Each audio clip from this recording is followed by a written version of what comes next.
What does it mean when two prominent senators, one Democrat and one Republican, agree on $1.2 billion for Lebanon? The headline is money, but the real story is how Washington wants that money to work. Senators Jeanne Shaheen, Democrat from New Hampshire, the ranking Democrat on the Senate Foreign Relations Committee, and James Lankford, Republican from Oklahoma, have put their names on a bipartisan bill that ties money and pressure to making the Lebanese state the only armed authority inside Lebanon's borders, depriving Hezbollah, a designated terrorist organization, of its military might. The bill reveals three important shifts in U.S. policy toward Lebanon. First, aid is becoming conditional. The proposal authorizes roughly $1.2 billion over 5 years for Lebanese armed forces and the internal security forces, but half of the annual funding would be withheld until the Secretary of State certifies that Beirut has outlawed Hezbollah's military activity and is making real progress toward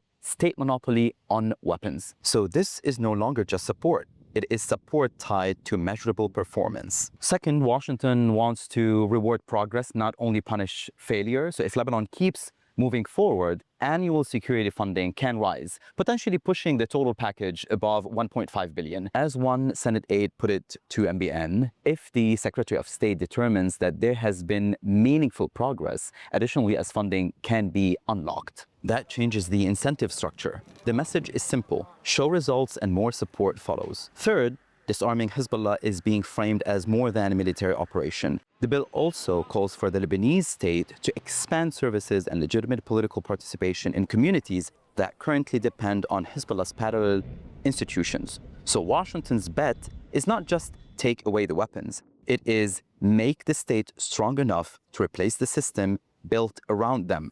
And that may be the most important idea in the bill, because the United States is proposing now to finance a transition that Lebanon itself has to deliver.